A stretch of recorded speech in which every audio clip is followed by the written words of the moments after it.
I wanna be a billionaire. I ain't getting no sleep till I see a milli every week. I wanna be a billionaire. I ain't getting no sleep till I see a billy every week. I wanna be a billionaire. Billionaire. I wanna be a billionaire. Billionaire.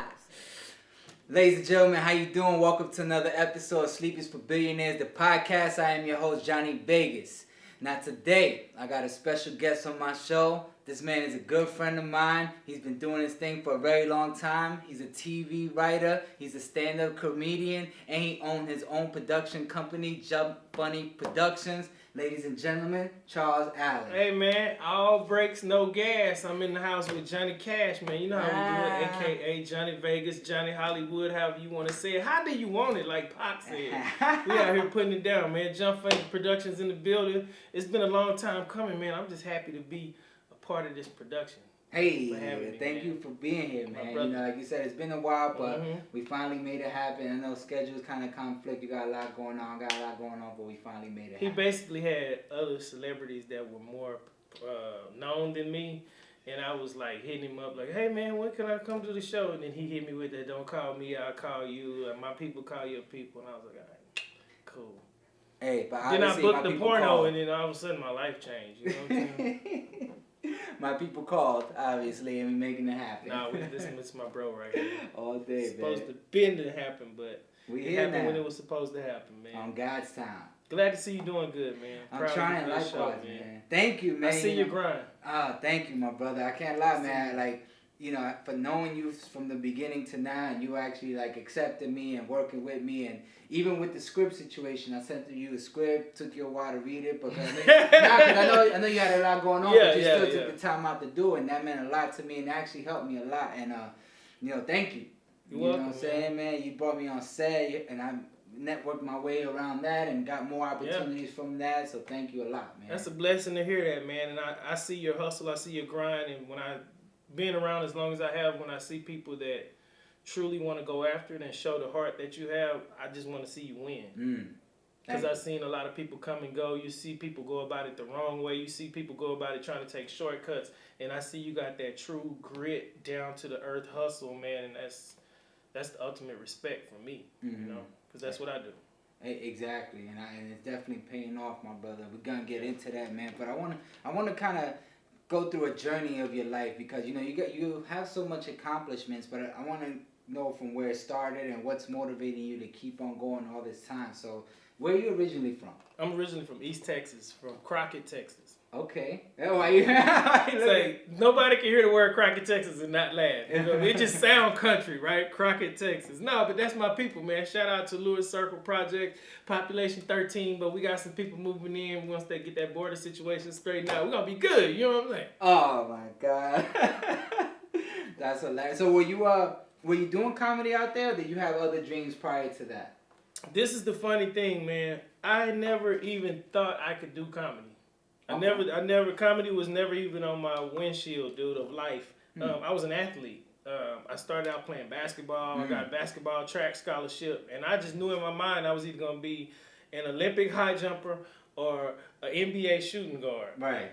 And I ended up doing comedy, so that tells you how good I was at those two. Yeah. But I did get really close in track. And, but I always... What happened before you continue? What happened in track? Why you didn't... This is crazy. I was ranked 4th in the U.S. You know, the top 3 go to the Olympic trials. Okay. Or actually top 4. And I was training. I just graduated college. It was 1999, 2000. And I had already qualified for the Olympic trials. I was in there. It was good.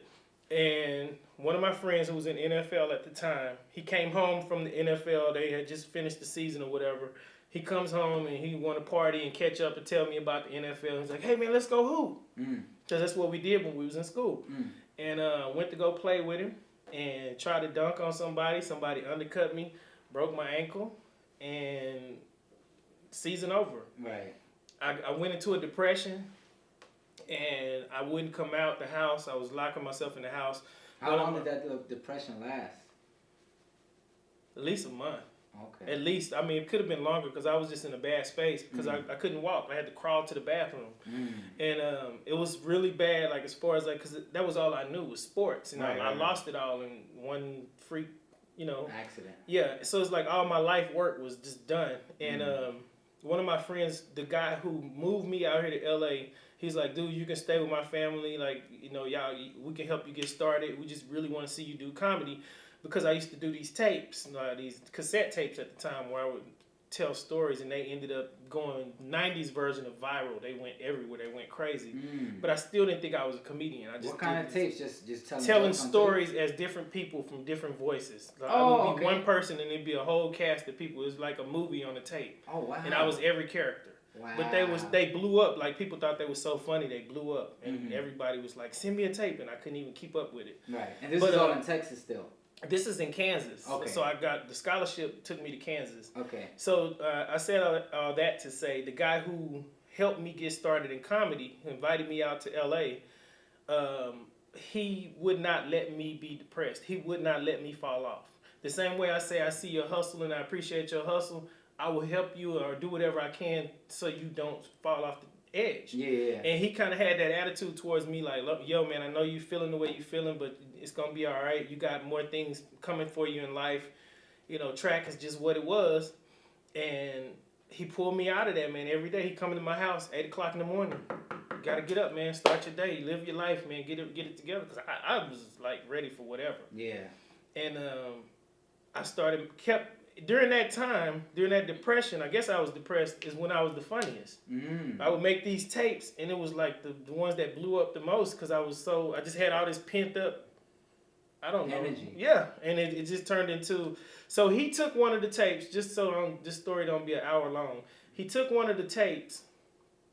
What I did one tape where I did on VHS. He recorded one and I didn't know it. So he recorded me in the character. I dressed up in the character and I was like, man, let's just go do some crazy stuff. So we go to this convenience store and I dressed up as an old man or something like that. And I was on the phone talking about I'm finna start shooting out here in this parking lot if you don't come pick your kids up. And I was getting all these people's reaction. Yeah. Like all these people was really tripping. I guess you could get in trouble for that now. Yeah, but definitely. He recorded it on a video camera and I didn't know it. So he takes the tape and he sends it out here to California to BET. Okay. And they were doing auditions for Coming to the Stage, which was a notch below BET Comic View. It was a stand-up comedy show, and I had never done stand-up. So I don't know he's done this. It was like, I thought, yeah, that was really funny. Yeah. And I get this call like 2 weeks later from this lady who claims she's from BET or whatever, and I'm like, why would you be calling me in Kansas? Yeah. She said, oh my God, your tape was so hilarious. That was so funny. I'm like, what are you talking about? She's like, the tape with you at the convenience store. And I'm like, huh? So then I started putting two and two together. I'm like, this fool recorded me. Yeah. And she was a great like, friend. Yeah, because he saw the vision. I didn't see it. I was in my cloud. That's how life is. We be in a cloud and we ready for a blessing and don't even know it. Right. And that's where I was, man. And she was like, have you ever done stand-up? Now my street sense started kicking in. I was like, yeah, stand-up. That's my thing. I've been doing that my whole life, you know. And she was like, well, great. We would love for you to come out here and audition and have you on the show. Because, I mean, I see the comedy is there. And I came out here and I said, I'm going to stay. I'm going to give it, this is when you're new to Hollywood. Right. I'm going to give it a month. Oh, God. If I don't make it in a month, I'm going to move on with my life. It's over. Right? So what? Verizon, here I come. Exactly. What is it? Ralph's grocery store. I'm headed your way, filling out the application. But no, man, I said I'm going to give it a month. I came out here. I booked the audition. I think I did like the first round. It was like rounds type of show. Like if you advance after each round, I bombed or something. And I was like, oh, God. But they saw the potential was there. And that was when I saw like, I could probably do something with this comedy thing. Right. And man, I never looked back. I started hitting open mics. I was still that little depression of, hey man, I've been an athlete my whole life. That was how I identified myself. Right. That was how my family identified me. That's how everybody identified. Man, you were a great athlete. You the dude that bumped your head on the rim. Like that's how people knew me. Right. 6'2". Like, you jumped from the free throw line. Like, real talk. Yeah. And that part of me was still healing. You know, and in that process, the same grind that you have as an Olympic hopeful, when you live, eat, and sleep your hustle. Ain't no in-betweens. I live, eat, and sleep. So I transferred that to comedy. That's through God. God allowed me to take that same energy and transfer it into comedy. And from 2004 to 2009, I probably performed 6 times a week maybe I took off 1 or 2 weeks, but I performed open mic to polish my stuff, man. And there were even times where I paid, people think that it's easy to go on the road and tour. I would work a day job and pay to fly myself to different states to do their open mic. It's like an audition or an interview. Wow. I paid out of pocket.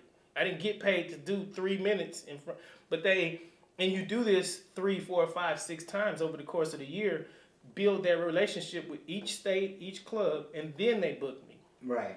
So these are things that... Message! That's a grind right there. These are things that people don't see when they be like, oh, I'm going to just get up there and kill the stage. Yeah. And man, I took some hits. Yeah. I did some motorcycle bars that I probably should have been in and pissed off some people that I probably should have pissed off. You know what I mean? Yeah, but let's not zoom past that. I want to hear that story. So when you were in this motorcycle bar. Right. And you pissed off some people. Tell me that, sir. What happened? You told the wrong joke? Yeah, that was scary. I was telling a joke, and I don't remember what the joke was because I was drinking. That really was bad. But I was in South Texas. I can't remember. Brownsville, Texas, which is kind of... If you black, you probably don't want to be there after 7 p.m.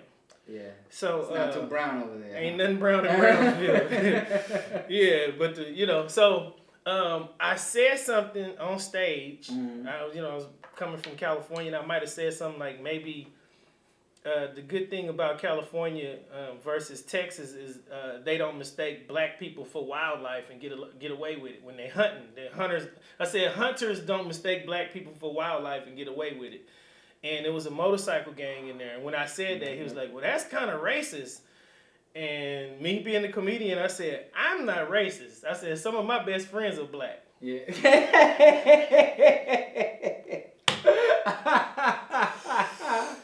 And, he had to chew in his mouth like, what the fuck is that supposed to mean? You got a problem with white people? I said, no, not as long as they leaving. And then it escalated from there. So they waiting on me outside of the bar, like my God. You got the Sons of Anarchy, whatever they would. Yeah. But see, you joking, but it was a Harley gang. It was one of those people that really don't care about us, and it's the Wild Wild West in Texas, so the rules ain't the same. So I stretched out that show, man, because I knew they was out there waiting on me.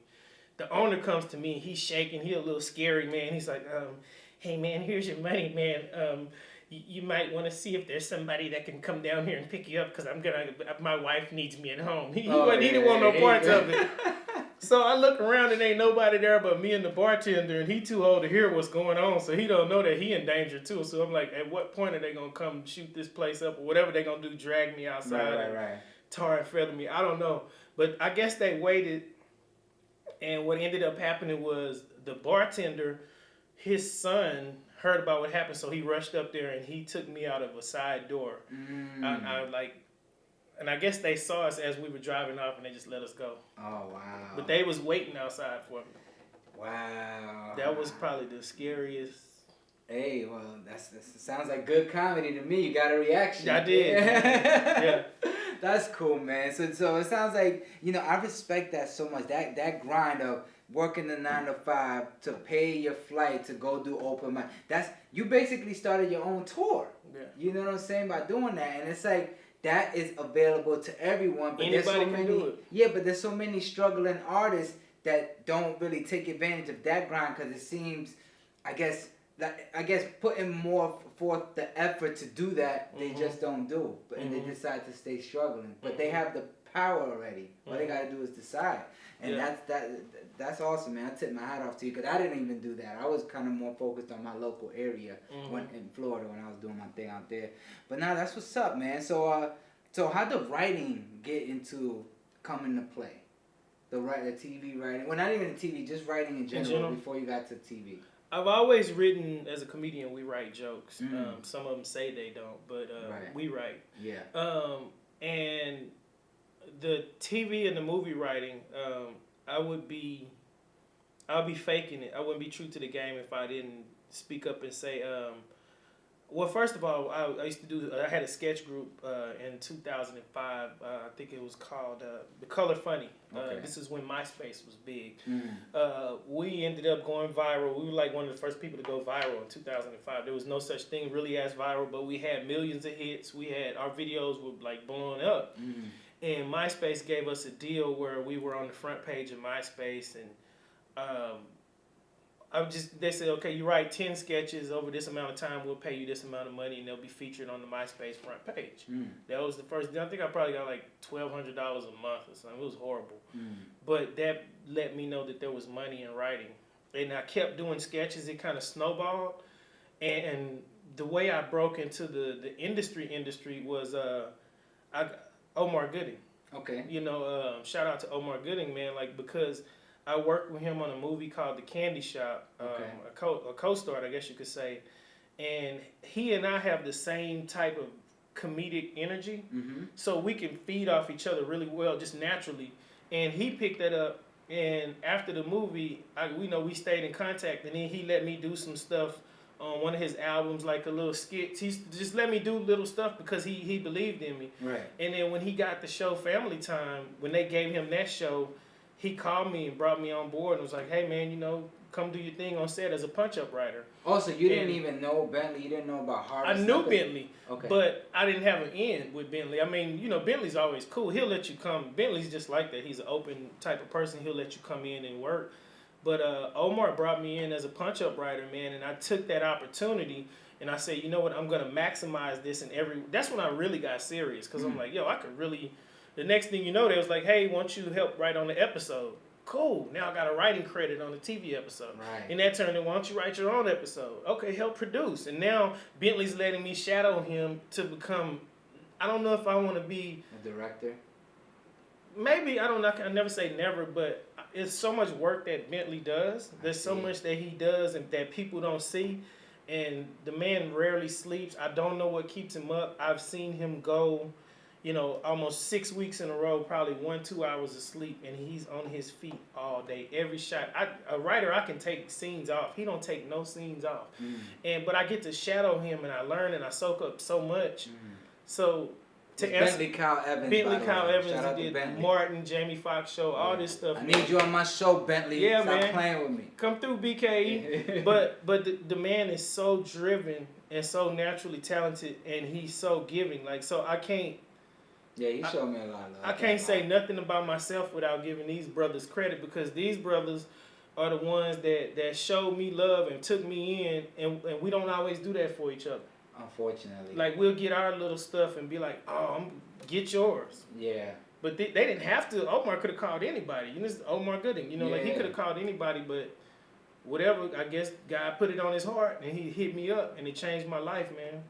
Congratulations, Yeah. man. So how long has it been that you've been working at Harvest as a writer, producer? Since season 2 of Family Time. How many years is that? They're in season 7, so this is my 5th year as a TV writer. Wow, congratulations. And it's a blessing, and it's a testament, and I hope that I don't leave this out on this interview. Don't. Everything that I'm saying, from track to... I'm from a town of a population 300. Wow. I'm from a town where I had 5 black people in my school. Everybody else is white. But that's where I started. And for me to get from that to Kansas to train for the Olympics to everything that I'm doing now, it's not a testament of me. It's a testament of my faith. Right. Testament of my faith. So I don't want to let this interview go without saying, I'm saying all this to say faith is really powerful. It can take you places and do things for your life that, just hold on. Whatever you're going through, whatever you want for yourself, whatever it is, man, faith can move literally mountains. Like, I was behind the United States, under the country, in a place y'all ain't never heard of, and now, faith. Yeah. And you made it to my show. Congratulations, bud. Faith, man. Nah, that's what's up, man. Nah, there was times where I've gotten discouraged, and I could tell how it just shifted my whole mode, my energy, my thoughts, and believing that I can take the next step, and then I just didn't even consider the next step anymore. I'm just like, fuck life, whatever, you know, and not wanting to do anything but through faith and hope and persistence and consistency, it just kind of awakens this beast inside of you. You know what I'm saying? Because you got that spirit, though. You got that winning spirit. Your winning spirit ain't gonna let you quit. Yeah, that's a fact. I see that on you. You know, you even if you wanted to quit and be like, fuck life, or I'm gonna just go do whatever with my home. You won't last long. You'll be right back on your hustle. Right back. I can't stop. It's dog. a gift and a curse, but it's a gift if you trust it. Right. The curse is all the stuff you got to go through along the way, but all that stuff is preparing you for something greater. You know, you got to go through all those bumps, and you got to go through all those days of, man, fuck it. You have to go through those days in order to be strong enough to maintain when that ship come in. I was telling him, I was like, man, Hollywood is really kind of sucking the life out of me because I'm doing too much. But what it is I prayed for something, and I might have forgot to pray for the strength to handle everything once I got it.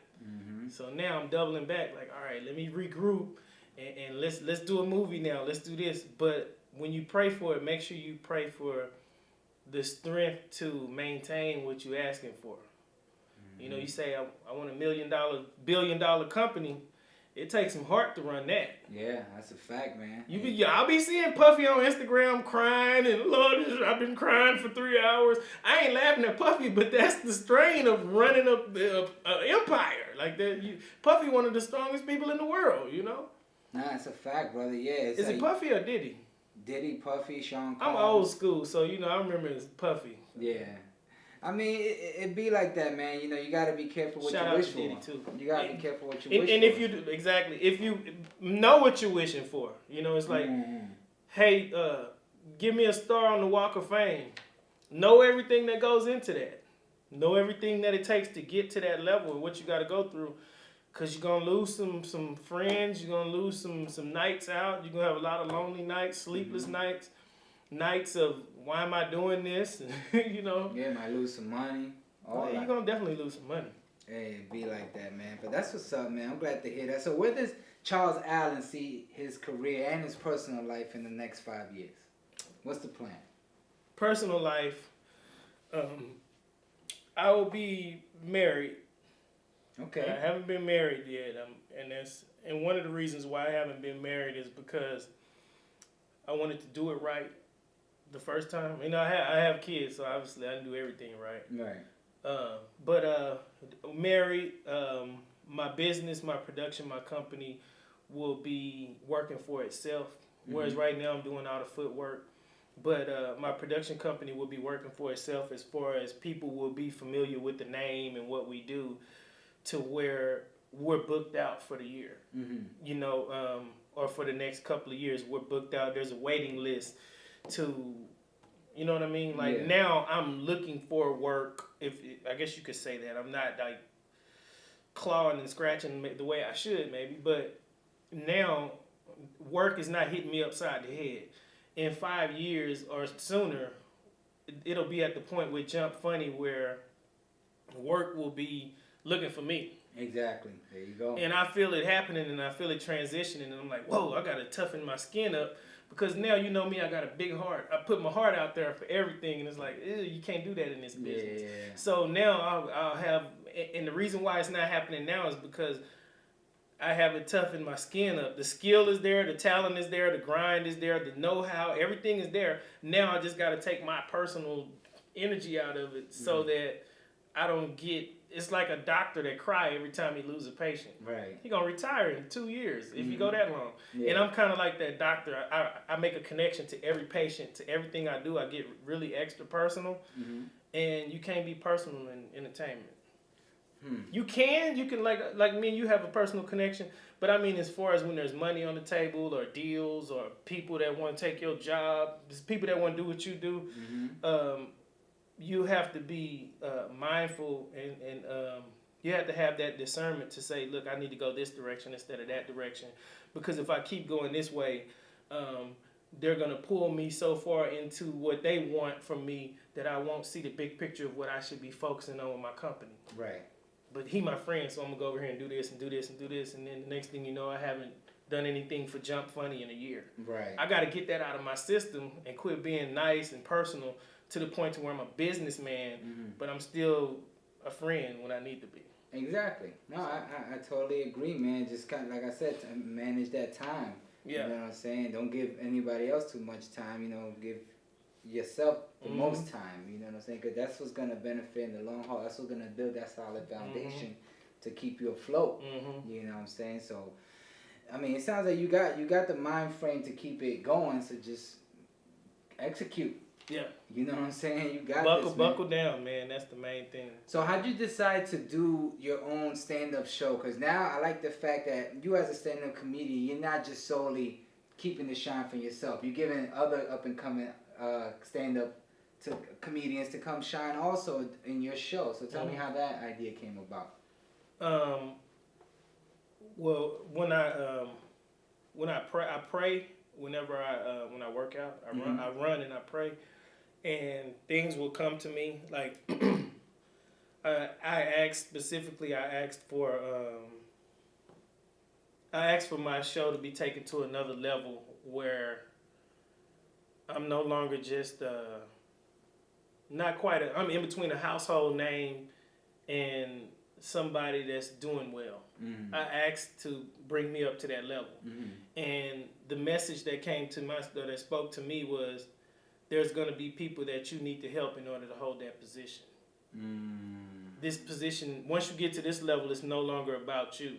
You get to get your shine on too, but the same way Omar looked out for me and Bentley looked out for me, to whom much is given, much is expected. And I started feeling that, like, I have an obligation to people who are told no, or you're not good enough, or don't call me, I'll call you. To people who are bullshitted 9 out of 10 times, I have an obligation to be that 10th person to give them a chance. Because somebody gave me that chance. Right. And the universe goes in circles. So everything that comes to me, I got to give it back, or I'm being selfish and I'm abusing my blessing. Right. So that's why I started looking out. And I was being selfish for a little bit, and I never really could be selfish. I just don't have that kind of heart. But I was thinking about myself more than I was helping people. And you have a big heart too. You could probably relate to this. When you're a person who helps, when you're a person who looks out for people, or you're a person that looks out for yourself, both of those things can become a habit. So if you're like, I'm gonna get mine, I'm looking out for me, you'll go for a while and realize, I ain't helping nobody else. But when you're a helper, I'm helping people, and then you forget about yourself. Right. So I had to figure out that discernment to walk that in the middle line. I gotta help people, and then I started doing it too much, and that's when I started getting overwhelmed. Right. Because I was sacrificing too much of my craft to the point to where I wasn't working on myself. Yeah, I kind of feel like that sometimes. You know, I just kind of align myself. Because you got a big heart. Yeah, it's true. But it's like I try to avoid getting to the point where I feel overwhelmed.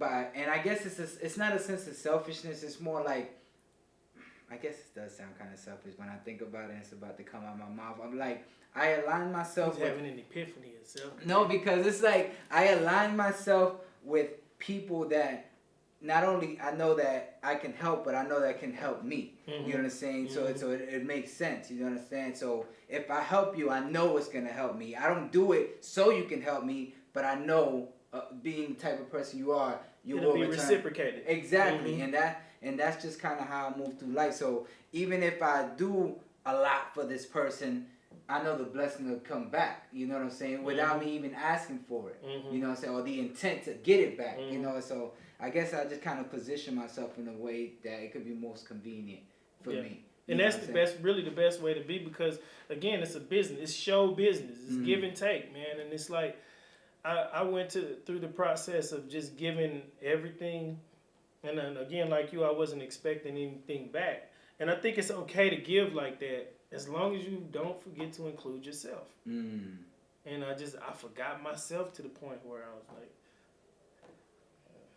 So with that being said, how are you now because you say you forgot yourself. So at this point, have you found yourself yet, or are you still battling that part? No, man. I got my game up. You know what I mean? Like I'm in tune with what I need to do to bring myself to the next level. I'm in tune with what I need to do as far as my obligation to people who are in my circle, people who were put in my circle for me to influence or to influence me. I'm in tune with everything, And now it's just a matter of me going through the process, continuing to do the work. And now it's just a matter of not getting fatigued at the end of the race. Got it. So if you run track, or if you ran a cross country or any kind of race, the hardest part is that last little stretch. And that's when the monkey jump on your back and your muscles lock up and you're like, oh my God, I'm trying to finish. So now I'm at that point where I'm maintaining I'm falling in love with the struggle part of the race right now. You know, you got to fall completely in love with that struggle part of it. And in order to fall in love with it, you got to accept it. Like, this is just where message. You know, like, this is all part of the process. You know, I got to fall in love with this is hard. This ain't what I thought it was. This is, wow, I got to go through all that. I got to deal with this. I'm falling in love with all that because all of that is what's going to lead to that opening at the end once you cross the tape. And it's going to thicken that skin, too. And you need to have that thick skin for when you get to that point. You know, and that's what's up, man. You dropped the jewel right there, because it's like, I never put it in words as far as me loving the struggle, but I always did, because I knew I had to go through it to get where I want to go, especially watching those that came before me. So, but you put it into words and just put it back into perspective, and it just it just did something to me. Like, it makes me want to go even harder now. That's you know it, brother. Saying? I love that, man. So, tell me, what shows have you seen as a television writer that you have wished you were a part of as far as being a writer on? The first thing that pops in my head, obviously, Bentley already did it, Martin. But I don't know if how many people, you know Curb Your Enthusiasm? Right. Okay, Curb Your Enthusiasm. That's one of my favorite shows. Just because of the style of comedy. And I think with my influence as a black man, as an African American, and that style of comedy is yet to be seen. And I think that's something unique with my style of comedy is off the cuff. You don't see it coming. My comedy is not conventional for no race. My comedy doesn't fit in a box. And I think if you put me in a scenario with a Curb Your Enthusiasm style comedy, but for African Americans, it'd go to the moon, bro. Yeah, definitely. It'll take off. And that's what Jump Funny is. That's the direction that Jump Funny is headed. You know, we're going to have that style of show where it's like, man, have you seen this episode? We don't want you to see it coming. Right. And that's, if you ever see my stand-up, that's how my jokes are. So don't expect, if all the arrows are pointing left, don't expect me to turn left with my joke. It's going to be funny, but I'm going to make that right turn funny. And you're going to be like, oh, he didn't go left. And that's the element of surprise is what's going to keep you coming back and being like, I got to see this dude again.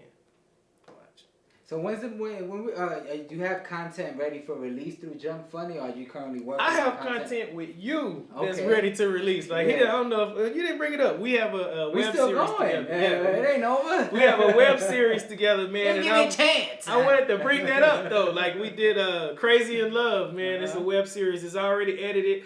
I just haven't done the color and the sound and whatever else. I might just put it out, but you have to get the color right. The color get it right, makes a big difference, brother. So yeah, my brother, he came in and killed a couple of episodes. 2 episodes, right? I think it was 1 or 2. But we shot it so many times I felt like 2. Yeah. But yeah, man, he stuck it out with me on my project when I was just starting. That's my first web series. He had just moved here. My brother believed in me, drove all the way across town, screwed it up, came back again and shot it again. And so, look, man, that was when I knew. I was like, you know what? Good people deserve to be treated right, man. So I'm glad to see. By the time we look back at this, man, we're going to look back at this one day and be like, man. We did it. We did it. I love it, dog. Yeah, man. That's what I'm talking about, man. Well, I mean, sheesh. Man, tell me, bro, now, one final question, because I know we talked about this a little off camera, but you shed light a little bit in your 5-year plan. But I just want to ask the question: is it difficult to have a relationship in this business? You know, by relationship I mean significant other. You know, and yes or no, and tell me why. I think yes and no. It's difficult if you haven't made it. And you have to make certain, let's say a young female actress comes out to LA and she's single. and she has a boyfriend who wants the conventional relationship. We spend time together every day. We do this, we do that. As a young female actress, she's going to have to be available. Let's say she has to go to auditions, or she has to play a character where she has to connect with a male boyfriend on camera. So the boyfriend has to be really secure. Like, yo, my girl's over here doing this acting role, and she's, kissing this dude on camera and this and that. So it's not a conventional relationship in that sense. But if he's mature, yes, it can work. I understand, it's just acting, or she's out all the time because she has to network. She's not, and she can't always bring me. That's the part where some people are not secure enough for. Why you always got to go out without me? And it's not like she's out there cheating or he's out there cheating. It's a business. Right. Networking is a business, and sometimes people like to have a certain image of you. You know what? If I see you, and I'm just gonna become raw with it. If I'm a producer, this is not me myself. This is what the ideology. If I see you, an attractive female, and she's by herself and she's at a bar, and she's at a networking event, and we're talking about acting and this and that, I'm gonna open up to her more and talk to her more comfortably than I would if her boyfriend was there. If she's by herself. And it's not that I'm trying to flirt with her, but it's just there's only so much energy you're going to give somebody that's booed up. Right. So, and I say that in a way. You wouldn't even probably approach her. That's what I mean. And I'm saying it in a professional sense, not in I'm trying to cast and couch and none of that crazy shit. But just more of, you're going to give off a different energy when you by yourself than when you're with your girl. If you're talking to a female casting director, you're going to give off a certain energy. And you're not flirting. It's just a natural response to... So that's where me as a performer, going all over the country by myself, and my girlfriend might know that there's other women that's going to be looking at me or saying stuff and throwing their draws, whatever happens. We don't know. Who knows? Right. But she has to be trusting and confident and stable enough within herself and within knowing that I'm there for her. This is my job, but you're my girl. She has to be believing that enough to and be supportive. Yeah, and to accept that, and that takes a level of maturity, and a lot of it is on yourself. If you're in a relationship with somebody, your trust in them is on you, and their trust in you is on them. Right. Because you doing your part.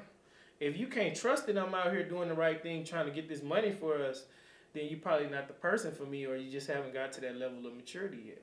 So it's a yes and a no. But I think when people first get into it, if you don't have a relationship, I would say wait until you figure the business out before you jump into a relationship. Because it's going to complicate it, and you're going to be trying to figure this out on the fly, and then you got this pulling at you, and it's going to take away from you. It'll hinder you more than it'll help you, unless that person is really understanding and really in your corner and really giving you that energy, speaking to the king in you to get you to that point where you can confidently not worry about the relationship and go out and network and do what you got to do. That's a fact. Now, I totally That's agree. called a rock. Right, and that person will deserve a rock for that effort. You know what I'm saying? And it could be, because then this is what it is too. Most people know, not most dudes, but I ain't trying to be cynical, but let's just be real. Dudes ain't shit. Most dudes, comedians, I'm a comedian. I see a lot of comedians, I ain't no snitch, I ain't no Kobe Bryant or nothing. But I seen dudes, have females and then they might slip and fall and, in between some cleavage, when they out on the road. I've seen it. I don't know who did it, but I've seen it. I just don't remember who it was. So with that in mind, most females are already kind of like, what is he doing out there? Like you're good looking, skeptical. You good looking. She know the women gonna like you. Like your woman see you, so she know what other women see. So, right. And it's the same thing with men. Your girl look good. Dude's gonna try to holler, but it's like if you have that trust, you're like, what? Security. That's the key. That's a fact, man. Shout out to the dudes out there, man. Stay faithful. Do the right thing. Please do, especially if you got a good woman on your corner. You got a good one? They rare. Hard to come by, man, and a lot of these bitches ain't shit. So you find a good one, hold on to her. Straight up. I thought that he said it. Yeah, that's a fact. Hey, it is what it is. But, Beautiful interview, man. Beautiful. I want to thank you for coming through, my brother. Thank you for finally doing this. I'm glad you got a chance to share your story and get people to actually know you, the man behind the pen. You know what I'm saying? Yeah, and, man. where can the people follow you or, hire you and stuff like that? Hey, please follow me on all social media platforms at Charles Allen 79, ALLEN, Charles Allen 79. Email charlesallen79@gmail. I have some things that are coming out. Our web series Crazy in Love is coming out. Family Time is about to start up season 7. That's on Bounce TV. In the Cut with Dorian Wilson. Shout out to Dorian Wilson. One last shout out. Shout out to LOL Network, Kevin Hart Radio, Sirius XM. Thank y'all for letting us have our show. So you have a show with them? I'm just a guest on the show, but Kevin Hart made the platform for comedians. So the comedian Earthquake has a show on the LOL Network, and I go in and perform every now and again. Well, I'm a guest. So I just want to shout out all these brothers that's helping bring other brothers up. Because y'all know y'all don't have to do that. So y'all keep being a blessing, and we appreciate that. That's what's up, man. Do you write for grown folks also? Yes. Oh, you write on Don't forget that grown folks on Bounce TV also, Shout out G-Thing, Tracy Sherelle Jones, Jay Phillips, the whole cast and crew. Anybody I forgot, man. It's all love. Love y'all. Keep doing your thing. That's what it is, my brother. Ladies and gentlemen, thank you for tuning in to another episode of Sleep is for Billionaires, the podcast. I got so many shows, I almost forgot. I'm sorry. Sleep is for Billionaires, the podcast. I'm your host, Johnny Vegas, my man Charles Allen. Stay tuned for more episodes to come. Thank you for watching. Rest in peace, Nipsey Hussle. The Maritime world continues, man. All brakes, no gas, baby. That's what it All is. gas, no brakes. Cut. Finally did it. Now let that beer get warm. I knocked the beer out. Oh, it's out already?